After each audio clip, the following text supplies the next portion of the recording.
Some stories break you, some heal you. But here at my 90s love story, we're here to fill your heart. Sit back, relax, and enjoy the story. I saw Adrian again at the company's annual meeting. We'd barely settled into the conference room before my coworkers started gossiping about the new boss. Fresh out of grad school, they said. So young. Only 27, apparently. And already at the top. 27, and he's a titan, one of them sighed. Me, at 27, I'm still a dried-up little fish. Another laughed. I was about to say something when footsteps came from the doorway, and a man in a tailored suit strode out of the crowd around him, carrying a cold, distant air. Linda grabbed my arm beside herself. Oh my, this is unreal. It's like a drama came to life. He's so handsome I could faint. I looked up, smiling, and the second my eyes met those dark, depthless ones, the smile froze on my face. The new boss was my ex-boyfriend. For the 2 hours of that meeting, I sat as if I were being pricked all over with needles, my whole body on fire, unable to hold still. "Are you upset with somebody?" Linda whispered, confused. I said nothing, unease churning in me. But Adrian, sitting in the front row, never once looked back at me, as if we were strangers, his face perfectly calm, as though he'd forgotten that whole chapter of his life long ago. When work let out, I all but ran, desperate to avoid him. Wouldn't you know it? The moment I stepped out of the building, there he was, standing by the road. He seemed to be waiting for someone. A black suit made him look even taller, even harder. Behind him, the traffic streamed past, and the towers glittered. He could stand there doing nothing and still make a picture worth looking at. I raised my bag to hide my face and tried to slip away quietly. "Claire," his voice was cool and remote, the way you'd call a person who meant nothing to you. I stopped. There was nothing to do but lower the bag and lift my head, sheepish. What a coincidence. Adrian laughed under his breath and stepped closer. "Hiding from what? Or did you think I never got over you? That you were worried I'd come chasing after you?" No. I gave a dry little laugh, caught red-handed. How could I? You've made it now. You've been out of my league for a long time. He said nothing. He only stared at me. The sky was darkening, and in the half-light his carved features seemed to appear and vanish in the dusk. Just as I was scrambling for an excuse to go, a soft, sweet voice came from behind him. "Adri." Adrian turned toward it, and following his eyes, I saw a young woman in an LV coat come up behind him, waves of hair spilling over her shoulders. She scrunched her eyes into a smile and ran to hug his arm. "Where should we eat later?" Then, half a minute in, she seemed to notice me for the first time. Her gaze swept over me and she asked, "And this is your ex-girlfriend?" "The one I told you about," Adrian said offhand. "Oh." She looked me over, appraising, and put out a pale, manicured hand. "Hi, I'm Tessa Monroe, Adrian's current girlfriend." She leaned on the word current. She was lovely. Glossy hair over her shoulders, a high-end perfume I couldn't name drifting off her. Standing side by side, the two of them looked like something out of a painting. I glanced down at myself, my hair dry and brittle because I hadn't had the time to care for it. I pressed my lips together and shook her hand. "Hello, Claire. Nice to meet you. We've got somewhere to be, so we'll head off first." Tessa tugged Adrian's arm to leave. He caught her hand, then lowered his eyes toward me. "Oh, right, we're colleagues now. The past is the past. I hope it won't get in the way of your work. And thank you, really." The corner of his mouth curved into a thin, cold smile, his eyes dark and unreadable. Back then I was young and foolish. If you hadn't opened my eyes for me, how would I ever have found a girlfriend this good? Home that night, I opened an app to order dinner and spent ages unable to decide on a single thing. It made no sense. I'd been starving that afternoon, and now, staring at a screen full of delicacies, nothing appealed. So I made do with a bowl of plain noodles, washed up, and climbed into bed. The year-end crush of work and constant overtime had worn me down. But even with my eyes shut, sleep wouldn't come. His face kept surfacing, that mocking twist to his mouth. 5 years apart, and he was so changed. Gone was the boy he'd been. In his place stood a man, steady and untouchable, a gaze that pressed down on you. And yet, somewhere in him, I thought I could still see the boy who'd once cried with red-rimmed eyes and begged me not to leave. The Adrian of 20, not yet grown hard the way he was now. Back then, if I so much as talked with a few of the boys in our class, he'd glare until my face burned like a little dog, nursing some deep, bitter grievance. On his 22nd birthday, he hid a ring under a chicken wing and proposed to me. I'd hit him, torn between fury and laughter. People put the ring in a piece of cake. You shoved it under a chicken wing? Are you out of your mind? So it's a little used, big deal. Adrian dodged, grinning. You goof, quit it. In that little apartment, barely a few dozen square feet, his eyes shone with laughter. The stone's a bit small. I wanted to save up longer, but honestly, I couldn't wait. When I make money, I'll get you a bigger one. He went red, dropped clumsily to one knee, stammering. Claire, I've got no money right now. Will you still marry me? I sat there stunned, my eyes stinging, and pulled him into my arms, happier than I'd ever been. Looking back, we were poor then, and it was the happiest stretch of my life. I really believed we'd be together forever. And then 5 years slipped by, and everything I knew had turned to something else. For a while after that, I lived in dread of running into him. However, things had ended between us. It hadn't been a peaceful parting. But to my surprise, I never crossed his path once. He seemed to have let it all go, to see me now as nothing more than an ordinary subordinate. One night, on my way home, our old college group chat suddenly lit up. I tapped it open and, for a moment, went numb.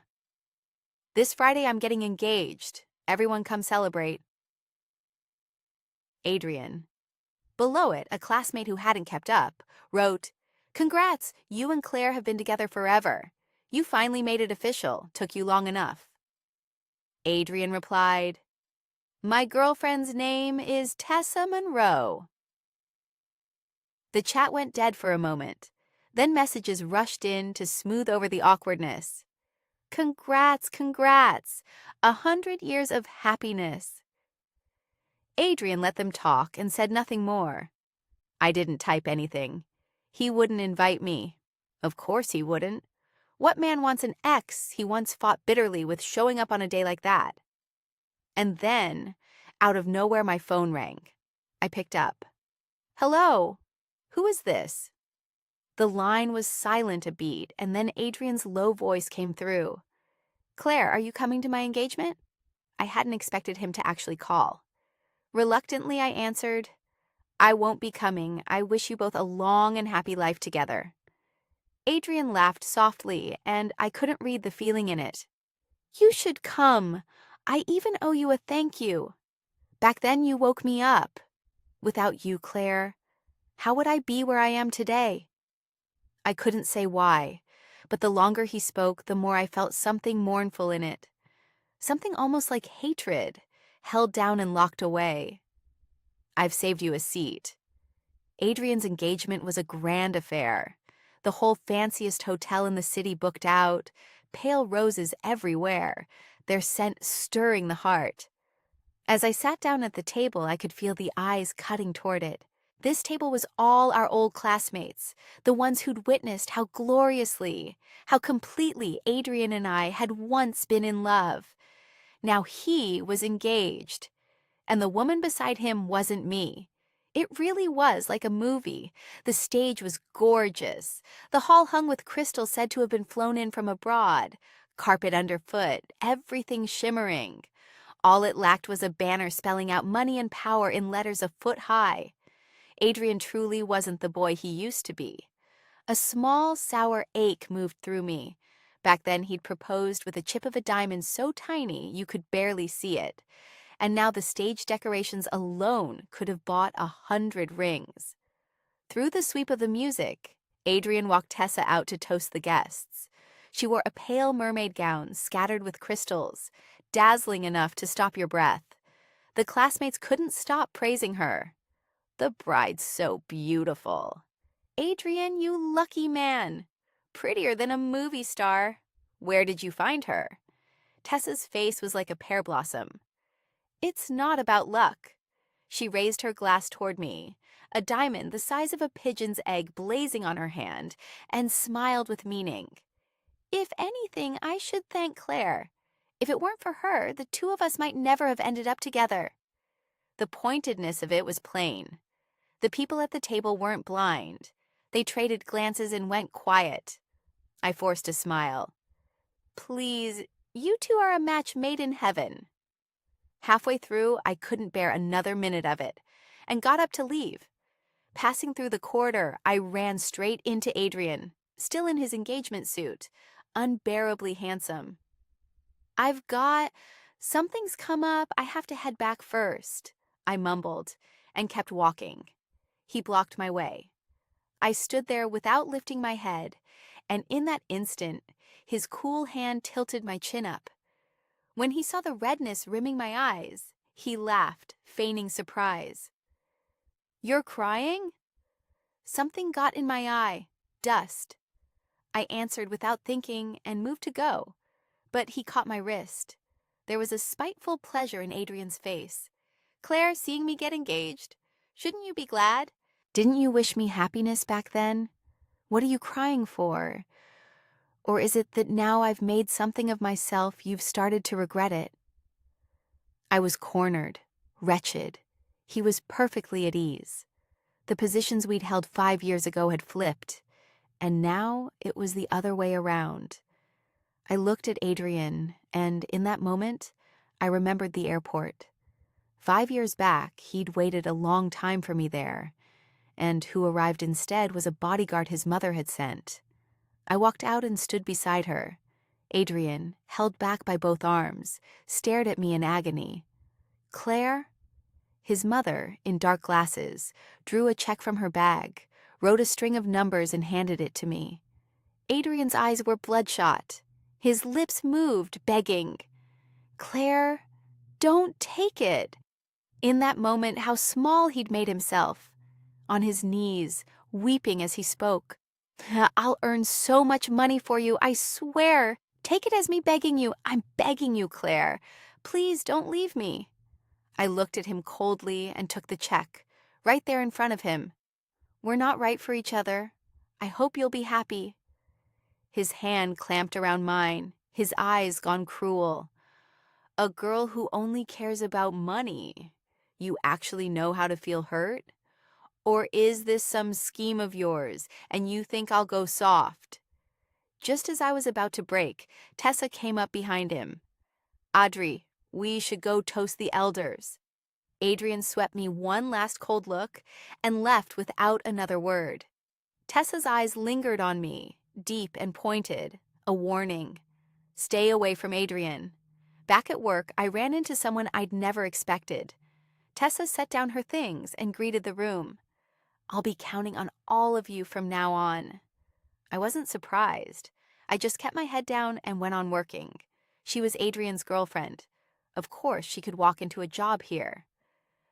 A while later, Adrian called me into his office. When I pushed the door open, he was seated in the swivel chair, his back to me. Mr. Wells. I spoke softly. He turned slowly, laced his fingers together, propped his elbows on the desk. The contract with Mr. Dalton. You're handling that one, aren't you? Mr. Dalton was my biggest client. He was about to sign off on a major order of industrial equipment. We'd finished negotiating, and all that remained was the paperwork. Tessa's new. She hasn't built up any clients yet. Give this one to her. He said it as lightly as anything. I stared. Mr. Wells, I managed, this contract is nearly done. Handing it off now. I'm afraid Mr. Dalton won't agree to it. Could we give her a different client instead? Adrian smiled coldly. Am I the boss or are you? He won't agree? What, did the two of you sleep together? Is there something between you that can't be said out loud? You think that if it isn't you, he won't sign? The words drove into my chest like a blade. My face went white. But I needed that contract. I needed the bonus that would come when it closed. Mr. Wells, I said, low and earnest, I really need this one. I have plenty of other good clients too. Take it as me begging you. Please let me keep Mr. Dalton's contract. Adrian raised an eyebrow. Begging me? I didn't know you had it in you, Claire. He pressed his hands to the desk, stood, and looked down at me, his eyes ice. Back then, when I was on my knees like a dog, begging you not to leave, you walked away without so much as a backward glance. His voice was frozen. His eyes were full of hate. And at last I understood. I should have seen it long ago. Adrian hated me, a man that Proud had once groveled and pleaded, and I hadn't softened for an instant. I'd thrown him out like a stray dog. Now that he'd made his name and come back to take his revenge, it made perfect sense. I should have walked out of that office right then, but I couldn't do without that money. So I stood there, rooted, and kept begging. Adrian sat back down, dropped his head, and said flatly, I'm done wasting words on you. Get out. I stood a few seconds longer, then turned and left. I didn't want to cry, but I couldn't stop it, weeping quietly in the tea room. Adrian didn't know how much I'd poured into that contract. Mr. Dalton was a hard man to pin down. At first, no one had wanted to take him on. I'd handled him for over a year. Whenever he called, I was there. When his family was sick in the hospital, I helped. I picked his daughter up from school through any weather. A single phone call from him could send me flying halfway across the country, to stand outside his door through a freezing winter night just to hand him documents at dawn. The next day, I ran a fever so high I had to be hospitalized, and only then was he moved enough to sign. I'd suffered 1,000 hardships to keep that client, waiting all this time for the enormous bonus at the end of it. Or, to put it another way, Adrian knew and simply didn't care. Tessa was his girlfriend now. She was what he treasured. What was I? I wiped my eyes and looked at my pale reflection in the mirror. I was nothing but a leftover thing. Even knowing this day would come, I still felt the grief of it. The Adrian who had once loved me so much, I had stabbed to death with my own hand. After work, I called my doctor. I made myself sound easy about it. Dr. Larson, my money's a little tangled up for a while. I won't be able to come up with it for now. From here on, could I switch to the cheaper medication? Dr. Larson asked what had happened, said money wasn't the issue. She could advance it for me. I bit my lip. It's fine. I can't have the surgery for a while anyway. My condition's stable. Let me think of something. After I hung up, I stood staring blankly at the road. The autumn night carried a thin chill. People hurried by, coats pulled tight. I felt like a fallen leaf on the roadside, crackling under passing feet. Passing a cafe, I half turned. It was closed, and the headlights sweeping over the glass door threw back my own worn-out reflection. 5 years ago, in this very spot, Adrian's mother had come to find me. Under the dim light, she'd slid a check across to me. I was about to speak when she cut me off. Claire, I don't mean anything cruel by it.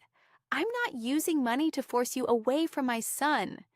It's only that, with your condition as it is, you truly aren't suited to be with Adrian. This money is a thank you for taking care of him all this time. I bit down hard on my lip. It isn't that I'm greedy for your family's money. I really do love Adrian. You know that. She took a sip of coffee. I'm not some old-fashioned woman here to forbid the two of you anything. In fact, I think Adrian has wonderful taste. If you weren't ill, I'd gladly welcome you into this family. My eyes brimmed. I ducked my head to hide how wretched my face had gone. She let out a long sigh.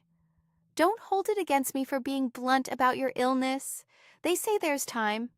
But the truth is, no one knows exactly how long you have. Let me speak plainly. Adrian is my son. I know him. Since he was small, he's loved with his whole heart. When he was little, he had a white cat he adored. It slipped outside one day, caught a chill in the rain, and died. He grieved for a long time, 3 days without eating, nearly ended up in the hospital himself. Afterward, I bought him plenty of cats. But do you know what he told me? She smiled bitterly. He said, none of these is that cat. Claire, you've been with Adrian long enough that you must understand him too. If something were ever to happen to you, with the love he carries for you, he wouldn't go on living. As his mother, I cannot stand by and watch my son fall into that. Take it as me begging you. Let him go. My hand around the coffee cup had gone bone white. I choked out, but I can't bear to. I love him so much. Adrian has become a part of my life. How could I ever let go? So you'd rather that after you're gone, he goes with you? She closed her eyes. He's only 22. His life stretches so far ahead of him. The wind was strong that day, and my tears dried on my face almost as fast as they fell. By the time I got home, I was hollow. I didn't cash his mother's check. I told her I'd arranged to meet Adrian, and that I'd take the check right in front of him. Back in the present, I threw myself into work even harder. My biggest client had already gone to Tessa, so I had to fight all the more to sign the ones that were left. I started staying up through the nights drafting plans. My body had never been strong, and now, driving it like this, it broke down faster. I could see myself wasting away. I kept thinking this would satisfy Adrian's anger. It didn't. He still wouldn't let me be. At the annual banquet, Adrian came over to our table, and under it my hands began to tremble. But I had to stand with the rest of the leadership.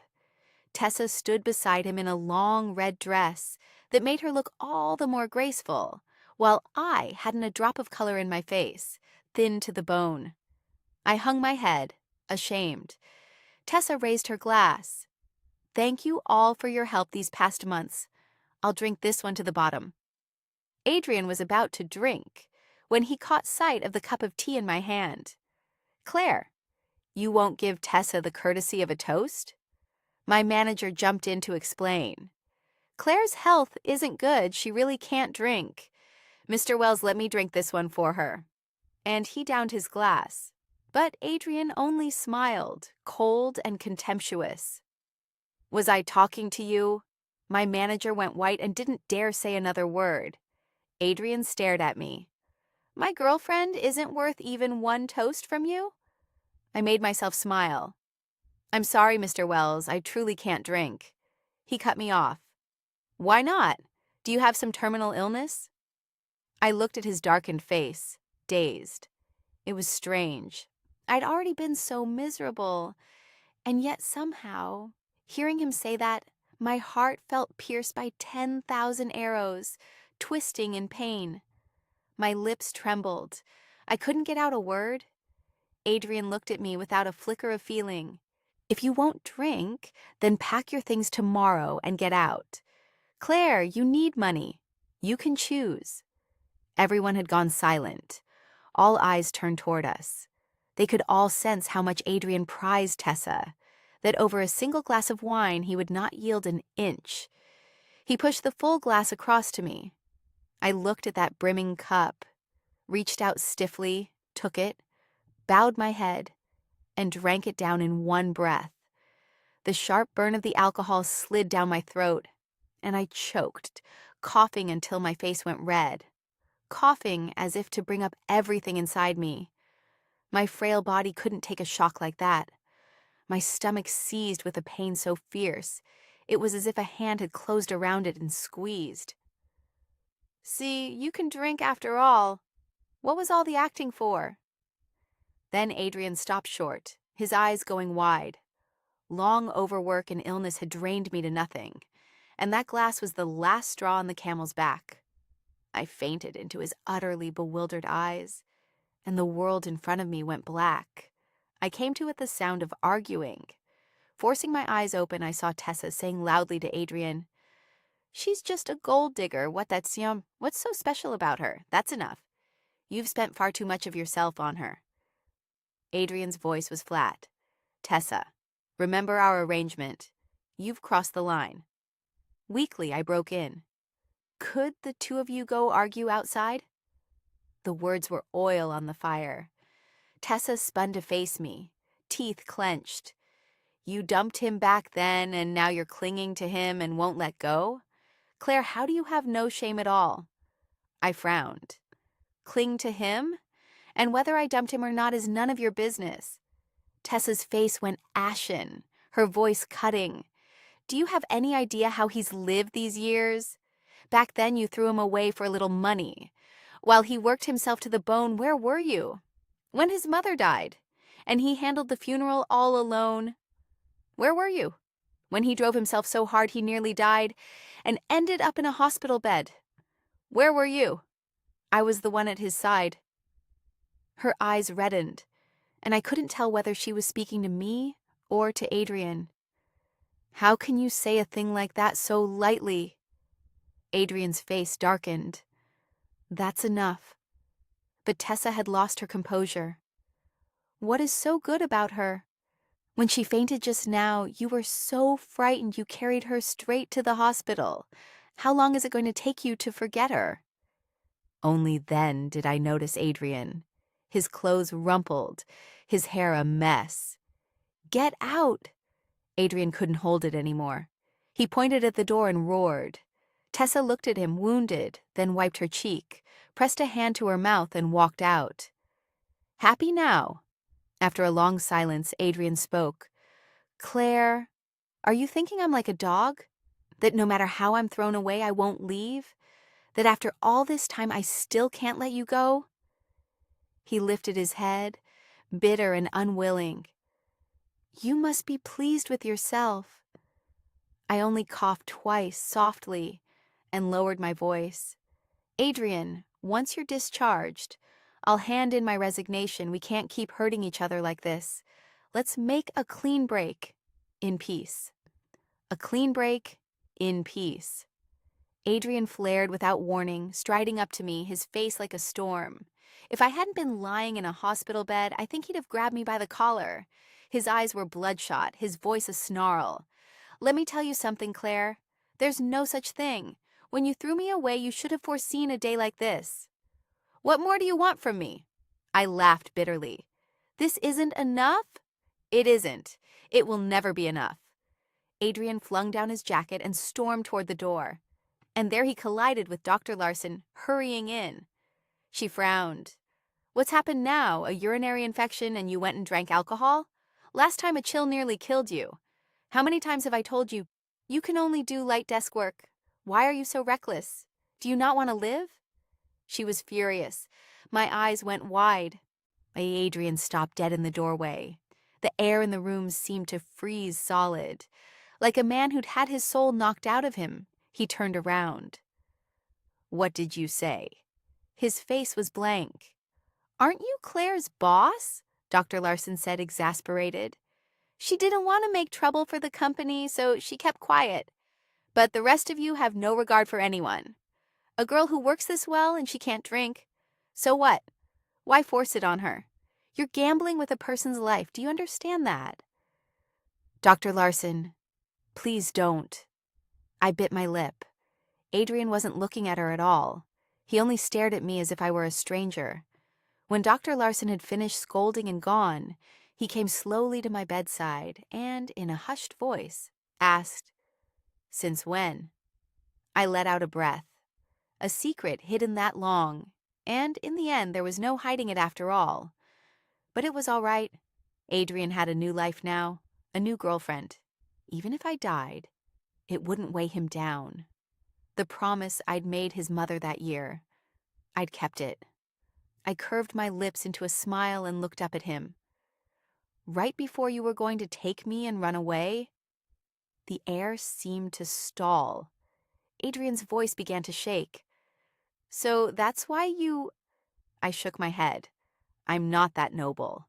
In the beginning, I really did want to stay with you. This illness, call it serious, it's serious. But if I'm lucky enough to find a matching kidney, I might live decades more."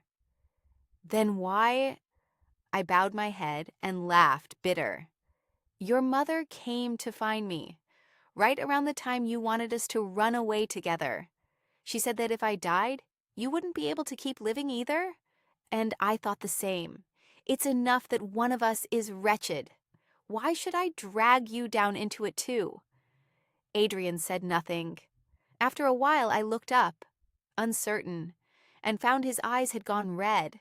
His voice came out hoarse. "Claire, you think you're so magnificent, don't you? Just like in a movie.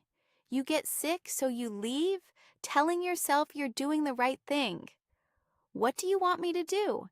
If you die, what am I supposed to do? Did you ever once think about how I would feel?" His voice cracked. "Alone, halfway around the world, and my head was full of you. I hated you down to my bones. I always told myself, when I have money, I'll go back and find her, show her the man I am now, make her regret it until she wants to die. But—" his voice dropped, threaded with a choke. "I kept dreaming of you. In the dream, I'd open my mouth to curse you, and then you'd smile at me, and I couldn't do it anymore. I worked myself half to death for one thing, for the day I could stand in front of you and tell you I finally had money. And now you're telling me it was all a lie." He put a hand over his face and couldn't speak. I was quiet a while, then reached out and stroked his head.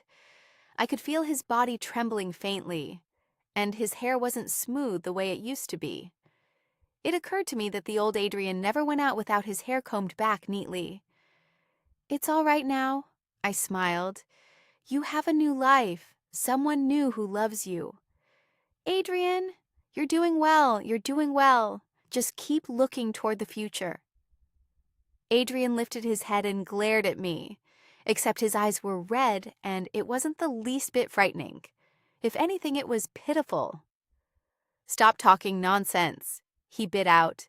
Then, resentful, he looked at me. "Tessa is someone I brought in to spite you.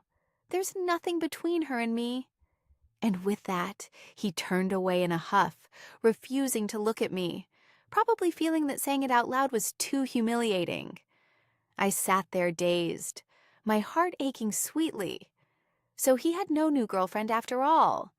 So he was just like me. Neither of us had been able to let the other go. I needed his hand. "But she seems to really care about you," Adrian answered, irritated. "That's her problem. I told her plainly a long time ago. I only borrowed her to needle you, to make you believe I'd let you go, that I was living perfectly fine." "Family of Claire?" a nurse called from the doorway. Adrian stood at once.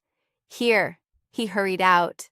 I thought for a moment, then folded back the blanket, slid down from the bed, and shuffled after him. A nurse led Adrian into Dr. Larson's office.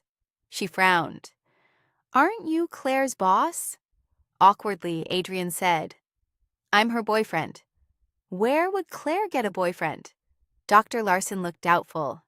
"She only has an ex. They broke up years ago." "I'm that ex." Dr. Larson let out a long sigh. "Claire told me about you once. Her illness was serious, and she was afraid of ruining your life. So she broke it off. Later, she said you'd found a new girlfriend and were doing well, and she was happy for you." So, how is it you're back? Adrian stood blank for a few seconds, then dropped his head. It was all a misunderstanding. I don't have a new girlfriend. Dr. Larson didn't want to press on that. Her face turned grave. Claire's condition has been getting worse. She needs a great deal of rest. But you know as well as I do, she's an orphan, no family to lean on. These past years, the money for dialysis and medicine, she's earned it all herself, driving herself into the ground. That's the reason her body's this weak. I examined her just now. She looked pained. If we can't find a matching kidney, I'm afraid she won't hold on much longer. Standing outside the door, I heard that last part and stood still for a long moment and found I wasn't really sad. All I felt was a kind of relief. At last, soon, I'd be released. There was nothing joyful left in my life anyway. My parents abandoned me when I was small. I grew up in a welfare home. They didn't mistreat us there, but no one cares for you the way real parents would. From the time I was little, my health was poor, and no one took me to a doctor. So I grew up unloved, and I loved no one, until I met Adrian. The years by his side were the happiest of my life. Through all 5 years apart, I lived on that memory, replaying it to keep myself going. And now, thinking that at the end he'd be there beside me, even death didn't seem so frightening. Inside the room, the two of them said something more, but I was too dazed to hear it clearly. After a while, Adrian's footsteps came toward the door, and I ducked quickly into a corner of the corridor. He didn't go back to my room. He leaned against the wall for a long time. The night had grown deep. The ward was very quiet, and the corridor's sensor light dimmed. Adrian stood swallowed in the dark like a drawn bow. Then, all at once, he slid down the wall and sat, his hands over his face, and I heard him, choked, hoarse, sobbing in a kind of hopelessness, like a creature that knew it was dying. I leaned against the opposite wall and let the tears run down my cheeks. That night, on the same stretch of corridor, we were both weeping and could not go to each other. Adrian accepted my resignation. He paid all my hospital fees. He stopped going to work altogether and stayed to look after me. I laughed at him. "Don't you need your company anymore?" He handed me a slice of apple he'd just peeled. "What did you do all these years?" I asked, curious, leaning back against the headboard. Adrian thought a moment. "Back then, I only wanted revenge on the gold-digging woman, you, and to take over the family company as fast as I could. So I went abroad for a master's first, then my mother." He'd only just graduated when he came back and took over, and he'd been buried in work ever since. He said it lightly, but I thought of Adrian, barely in his mid-20s, losing his mother right after we parted. The whole weight of a company dropped onto his shoulders. The pressure of it, the grief of it. Some things can't be told in 2 or 3 sentences. I made myself smile. "Why don't you ask what I did all these years?" Adrian's hand went still, his eyes shadowed. "I don't want to know." A moment later, he said low, "I'm afraid I'll break if I hear it. I should have been at your side these years, and instead I left you to face the hospital bills alone." He gripped his own knuckles until they went white. "And I took your client. I forced you to drink. I brought someone in just to spite you." He looked stricken, on the edge of tears. I pressed my lips together and took his hand. "It's all in the past now." 5 years seemed to freeze in that instant. Adrian and I had been apart so long, and yet the moment we were together again, it was as if we'd never been separated. Feeling suddenly bold, I held out my hand to him. "Didn't you say that when you got rich you'd get me a bigger ring? Where's my ring?" He answered, "I'm counting you as my big ring." But that afternoon he went out, and when he came back he was carrying a bag of fried chicken. I opened the paper bag and found a single box of chicken wings inside. I scolded him.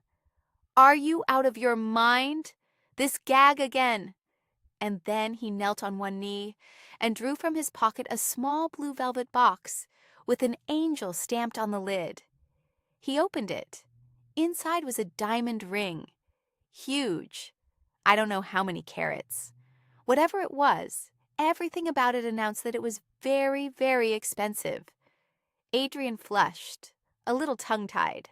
I didn't know what style you'd like, so I just got the biggest one. You hurry up and get well and go pick your own. I wanted to laugh, but the rims of my eyes went hot. I held out my hand. Adrian slid the ring onto my finger and said, "Lo, Claire, will you marry me?" I wiped my tears. "I will." My health kept slipping. If I'd taken proper care of myself all along, it wouldn't have turned this fast. And I blamed myself. After the airport, I'd clutched that check and wept until my insides knotted. I'd thought of it as the price of selling Adrian, the price of selling my own love, and I couldn't bear to spend a cent of it. But now, thinking back, if I'd only known Adrian would come looking for me again, I'd have spent that money on my treatment and bought myself a little more time at his side. I began needing dialysis constantly. Then came the comas. At first, I'd wake after only a little while. Later, they stretched longer. I couldn't eat and had to be fed through a drip, and my body shrank away fast. When I was awake, I asked Adrian to bring me a mirror. The rosy skin I'd once had was gone. I was nothing but a bag of bones and hideous. I said, sulking, "Adrian!" And he actually nodded. "You've got a bit of a point. Compared to before, you really are a lot worse off." Furious, I said, "Look at you. Is that any way for a person to talk?" He kept right on. "So hurry up and get well. If you get any uglier, I won't like you anymore." We both knew he was joking, and neither of us could laugh. Heaven had been generous enough to give us this last stretch of time together, and cruel enough that after all this warmth would come a parting with no end. Lately he seemed busier and busier. He used to care for me himself. Now he hired someone else to do it and vanished. Several times I surfaced from a coma to an empty ward, the whole scene sunk in the loneliness of dusk. I started to wonder whether I'd grown so ugly that he no longer liked me, that he couldn't even bear to look. But every time he came back, his manner was exactly the same. He'd sit beside me, tell me stories, coax me to sleep. Sometimes I'd ask him, "If I die, what will you do?" Adrian would be displeased. "Don't talk nonsense." I'd take his hand. "Tell me. I'll forget you right away and go marry someone else." I'd reach out and pinch his cheek. "You awful man, I really did misjudge you." "So don't die." His voice was full of loneliness. I'd fall silent and draw my hand back, and after a long while I'd lower my head and force a smile. "Fine, I'll allow you to go find a girlfriend after I'm gone, but not too soon." Time went by very fast, and I no longer had the heart to dwell on any of it, because one day Dr. Larson rushed into the room, joy plain in her eyes. "There's a kidney," she said, breathless. "A matching donor's been found." I was so stunned I bolted upright, my mind exploding at the news. A matching kidney, the thing I'd waited all these years for, had finally come, which meant I could live. I could keep being with Adrian. Where did it come from? I drew a deep breath, trying to rein in my excitement. Something flickered across Dr. Larson's face, unnatural, quickly hidden. "It just came in. Right at your turn." I didn't think much of it. When she left, I hugged Adrian, who'd just come back, and sobbed against him. "There's a kidney. I can live. Adrian, I can keep living." Adrian smiled quietly and stroked my hair, gentle. "Yes, it's wonderful.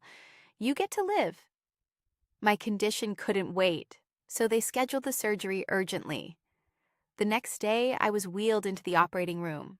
After the anesthesia took hold, I lost consciousness, and then it was as if I disappeared from the world. No dreams, no sensation at all. When I opened my eyes, I was in recovery. I'd assumed Adrian would be right beside me the whole time, but somehow he'd gone off somewhere and still hadn't come back. I asked Dr. Larson where he was. She paused, then said, feigning calm, "I'm not sure. Seems something came up at the company, so he went back." I was a little put out. Even now he was worrying about work. Dr. Larson had never much liked Adrian, and yet here she was, defending him. It isn't easy for him, carrying a company that size and taking care of you too. Don't blame him. That was all well and good, but the second day he didn't come. Not the third, not the fifth, not the seventh. Adrian had simply vanished. I bit my lip until I could taste blood. I called him.